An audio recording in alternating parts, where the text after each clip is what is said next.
We move on. Deputy O'Brien, you have the next question again. Yeah, on a roll, I should have done the lotto last month.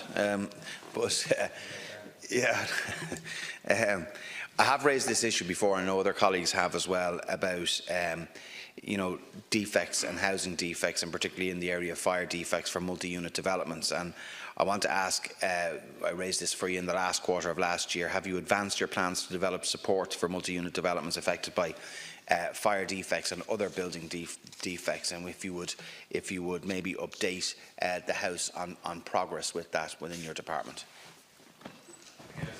In general, building defects are matters of resolution between the contracting parties involved, the homeowner, the builder, the developer, and our respective insurers, the structural guarantee or warranty scheme.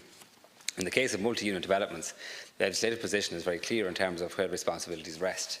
Indeed, under the Building Control Acts 1990 to 2014, primary responsibility for compliance of works with the requirements of the building regulations rests with the owners, designers and builders of buildings.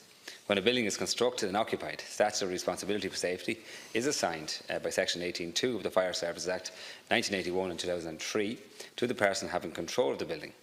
In multi-unit developments, the person having control is generally the owner management company. Under the Multi-Unit Developments Act 2011, the owner management company must establish a scheme for annual service charges and a sinking fund for spending on refurbishment, improvement or maintenance of a non-recurring nature of the multi-unit development.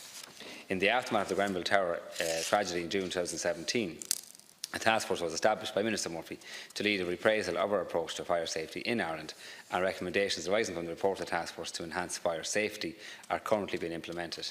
Additionally, in response to the building failures that have emerged over the last decade, my department has advanced a robust and focused building control reform agenda. This work, including amendments to the building control regulations and the development of new legislation through the Building Control Construction Industry Register Ireland Bill, which will continue to be progressed in 2019.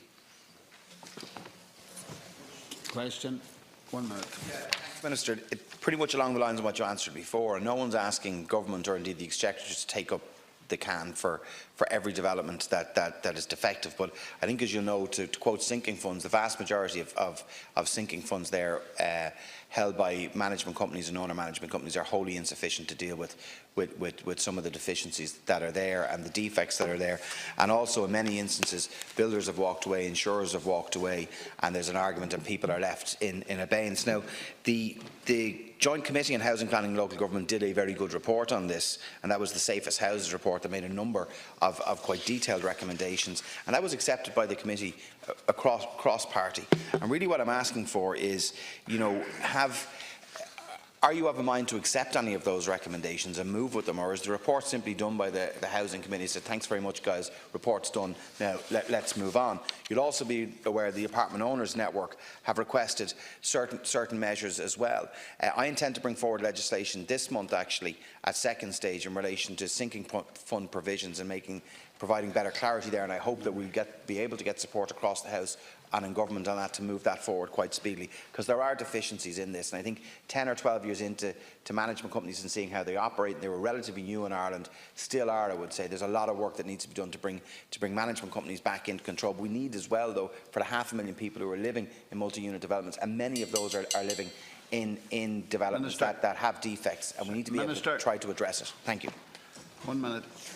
Again, your committee report and the other reports have been looked at by our department as well, and there's ongoing work in relation to the task force as well, and implementing the recommendations there.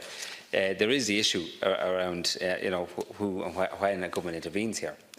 Governments have decided to intervene in some cases to support homeowners of dwellings which are subject to significant damage. We've had the Pirate, we've had a decision just before the Christmas about budget 2019, when a decision was made to bring forward a scheme to help homes of Micah, both in Donegal and Mayo as well. So again, those homes have visible significant damage already today, and if they're not addressed will lead on to greater difficulties as well, and in some cases we've seen that those homes have been rendered unusable in some cases as well. So that's when governments have decided to intervene, but in general, while the department has overall responsibility for establishing and maintaining an effective regulatory framework for building standards, building control and fire services, it doesn't have a general statutory role in resolving defects in privately owned buildings, including dwellings, nor does it have a budget for such matters. And again, there has been a decision to intervene in some cases because properties were so badly damaged. But other recommendations is something that needs to be looked at in Deputy O'Brien, and then we have two.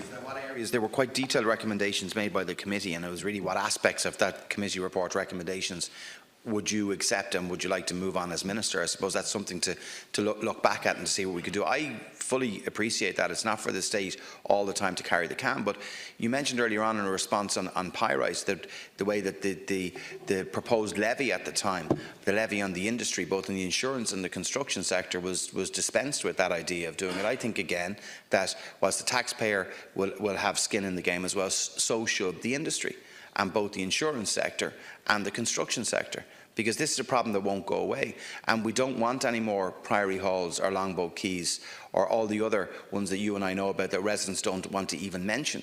So, you know, we can help owner management companies too. It's not just all about finance. We can help them by way of one of the proposals I put forward as well, by the way, is a regulator in this sector for owner management companies to provide proper advice as well, because we have a lot of lay directors there, people who aren't necessarily legally minded or qualified, dealing with quite detailed legislation, dealing with insurance firms, dealing with construction firms, and they've nowhere to go.